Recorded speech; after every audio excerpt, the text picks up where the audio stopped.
AP News in brief. At 6:04 a.m. Eastern Daylight Saving Time competitor, no one deserves to die over playing a video game. Jacksonville, Florida. AP, Marchie Williams and Taylor Poindexter at first thought they heard a balloon popping. When the loud bangs kept coming, the Chicago couple and fellow video gamers attending a weekend tournament recognized them as gunfire and began scrambling for an exit. As he fled, Williams, 28, said he could see the back of the gunman's head as the attacker appeared to be walking backward as he fired. "We didn't see like a face," Poindexter, 26, told reporters a few hours after the attack, standing on crutches after spraining her ankle trying to escape. "We did see him with two hands on a gun, walking back, just popping rounds." The couple said people trampled others in the panic to escape. They ran to a nearby restaurant, where workers were waving people inside, and hid in a bathroom until police arrived. The deadly violence stunned gamers competing Sunday in Jacksonville during a Madden NFL 19 video game tournament. Jacksonville Sheriff Mike Williams said the gunman killed 2 people and shot 9 others before fatally shooting himself. Shooting at esports event raises questions of security. Jacksonville, Florida. AP, a shooting at a video game competition in Florida has left 2 people dead along with the suspect and prompted calls from gamers for more security at esports tournaments. "It's very clear that we need to be more proactive for 2019 and beyond," tweeted Joey Culier, the tournament director for the Evolution Championship Series, an esports event that focuses on fighting games. The tournament is held in Las Vegas and draws some 15,000 people. In March, organizers called the FBI when someone wrote online, "Mass shooting at Evo 18, see you there." The event went off without a hitch, but Cueller also wrote on Sunday, "The amount of undercover law enforcement at Evo was unprecedented, and we will be installing metal detectors for all days next year. Esports are big business." A Goldman Sachs report in 2017 valued esports at $500 million in 2016 and anticipated market growth. Entire companies have sprung up to form esports teams, and the Milwaukee Bucks NBA team sponsors an esports team. One of their players was injured in Sunday's shooting. And it's no wonder that everyone wants in on the action. Careers can be made and millionaires are minted.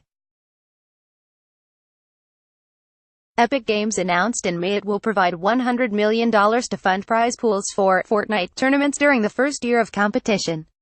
Nothing sacred. Russian spies tried hacking Orthodox clergy. London, AP, the Russian hackers indicted by the U.S. Special prosecutor last month have spent years trying to steal the private correspondence of some of the world's most senior Christian Orthodox figures, the Associated Press has found, illustrating the high stakes as Kiev and Moscow wrestle over the religious future of Ukraine.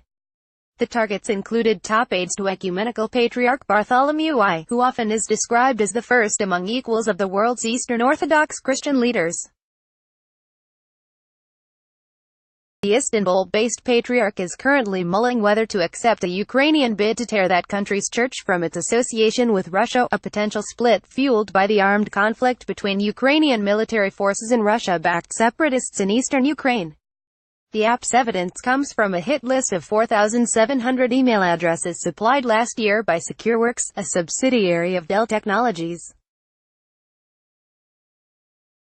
The AP has been mining the data for months, uncovering how a group of Russian hackers, widely known as Fancy Bear, tried to break into the emails of U.S. Democrats, defense contractors, intelligence workers, international journalists, and even American military wives. In July, as part of Special Counsel Robert Mueller's ongoing investigation into Russian interference in the 2016 U.S. election, a U.S. grand jury identified 12 Russian intelligence agents as being behind the group's hack and leak assault against Hillary Clinton's presidential campaign. McCain services set for Phoenix, Washington and Annapolis, Washington, AP, Sen. John McCain's service to his country began more than 6 decades ago at the U.S. Naval Academy at Annapolis and will end there in a cemetery overlooking Maryland's Severn River. A private burial service next Sunday will conclude nearly a week of events honoring the Navy aviator, prisoner of war, congressman, longtime senator and presidential contender. The Arizona Republican died of brain cancer Saturday at 81 at his ranch near Sedona. Plans taking shape called for McCain to lie in state Wednesday in the Arizona state capitol on what would have been his 82nd birthday. The funeral will be conducted Thursday at North Phoenix Baptist Church with former Vice President Joe Biden speaking.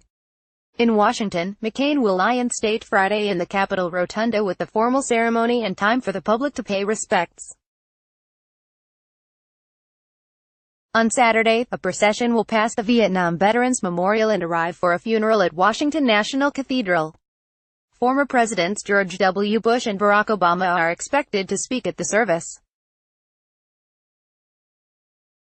A private funeral is planned for Sunday afternoon at the Naval Academy Chapel, followed by a private burial at the Academy Cemetery. As he wished, McCain will be buried next to a Naval Academy classmate and lifelong friend, Chuck Larson.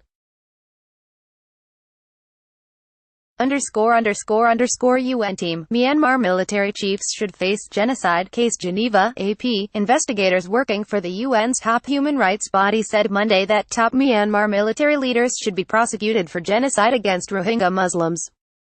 The call, accompanying a first report by the investigators, amounts to some of the strongest language yet from UN officials who have denounced alleged human rights violations in Myanmar since a bloody crackdown began last August. The three-member, fact-finding mission, working under a mandate from the UN-backed Human Rights Council, meticulously assembled hundreds of accounts by expatriate Rohingya, satellite footage and other information to assemble the report. The UN-backed Human Rights Council created the mission 6 months before a rebel attack on security posts set off the crackdown that drove hundreds of thousands of Rohingya fleeing to neighboring Bangladesh.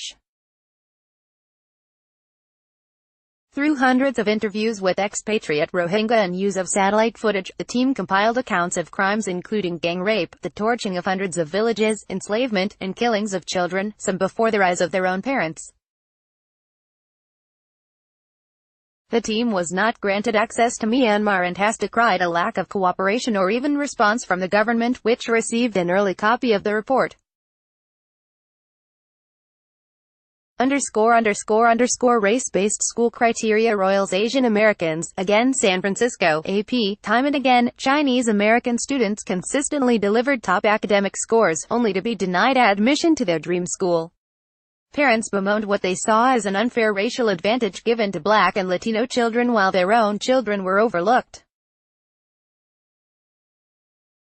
Every year hundreds of Chinese American parents would be in anguish, said Li Cheng, a 46-year-old intellectual property attorney, who sought to end the practice. I remember the disappointment in some of my friends who were the kids of immigrants, but very, very poor people who worked in Chinatown. This may sound like the fights going on today over testing in elite public schools in New York City or lawsuits against prestigious universities such as Harvard over affirmative action. But the scenario played out more than 3 decades ago on the other side of the country over a public high school, demonstrating the enduring nature of a controversy in which Asian Americans have played a key role despite some feeling shut out of the broader conversation. In the 1980s, San Francisco's prestigious Lowell High School required Chinese applicants to score higher on an admissions index than whites, blacks and even other Asians as part of a legal mandate to diversify its schools. Pope on McCarrick claims, "I won't say a word about it." Aboard the papal plane, AP, Pope Francis declined Sunday to confirm or deny claims by the Vatican's retired ambassador to the United States that he knew in 2013 about sexual misconduct allegations against the former Archbishop of Washington, Theodore McCarrick, but rehabilitated him anyway. Francis said the 11-page text by Archbishop Carlo Maria Vigano, which reads in part like a homophobic attack on Francis and his allies, speaks for itself, and that he wouldn't comment on it. Francis was asked by a U.S. reporter during an airborne press conference Sunday if Vigano's claims that the two discussed the McCarrick allegations in 2013 were true. Francis was also asked about Vigano's claims that McCarrick was already under sanction at the time, but that Francis rehabilitated him. Francis said he had read Vigano's document and trusted journalists to judge for themselves. "It's an act of trust," he said. "I won't say a word about it, mind-altering breast milk." New pot study poses that question. Chicago, AP. Marijuana's main mind-altering ingredient was detected in nursing mothers' breast milk in a small study that comes amid evidence that more U.S. women are using pot during pregnancy and afterward. Experts say the ingredient, THC, has chemical properties that could allow it to disrupt brain development and potentially cause harm, although solid evidence of that is lacking. The new study involved 50 nursing mothers who are using pot and provided breast milk samples to researchers at the University of California, San Diego. Lab testing found small amounts of THC, the psychoactive chemical that causes marijuana's high, in 34 of 54 samples up to 6 days after they were provided. Another form of THC and cannabidiol, a pot chemical touted by some as a health aid, were detected in 5 samples. The study authors said, "It is reasonable to speculate that exposing infants to THC or cannabidiol could influence normal brain development, depending on dose and timing." The results echo findings in case reports from years ago, when pot was less potent than what's available today, said study co-author Christina Chambers, a pediatrics professor. It's not known if the amounts detected pose any risk, but she said her research team is studying children whose moms were involved to try to answer that question. China in struggle to curb reliance on U.S. market suppliers. Beijing, AP, faced with plunging U.S. orders, surgical glove maker Ren Jiading is hunting for new markets amid Chinese government calls to reduce reliance on the United States. But none can absorb the 60% of his sales that went to American customers last year. Other countries import much less than the United States, said Ren, a co-owner of Hongye Shanghan Medical Science and Technology Co., Limited, in the eastern city of Zhubou. From medical products to smartphone chips to soybeans, Beijing is responding to President Donald Trump's tariff hikes by pushing companies to trade more with other countries. But there are few substitutes for the United States as an export market and source of technology for industries including telecom equipment makers Chinese leaders are eager to develop. Beijing has announced tariff cuts and other changes while rejecting U.S.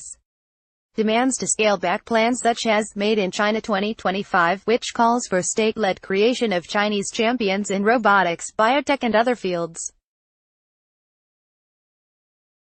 American leaders say those violate Beijing's market opening promises and might erode U.S. industrial leadership. The response highlights the cost the ruling Communist Party is willing to pay in lost sales and jobs to stick to plans that are fueling conflict with Washington, Europe and other trading partners.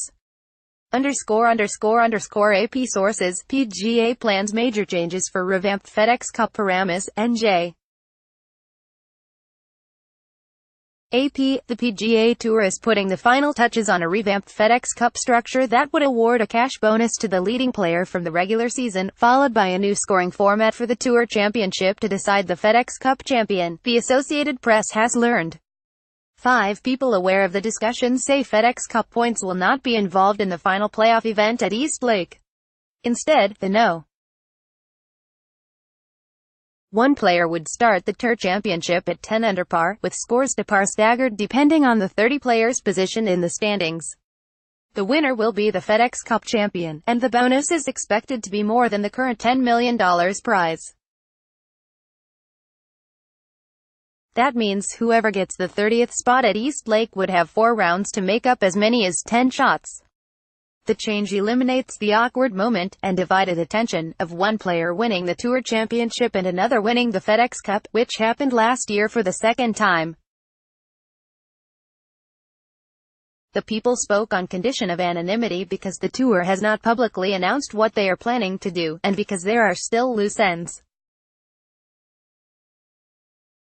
Copyright 2018 The Associated Press.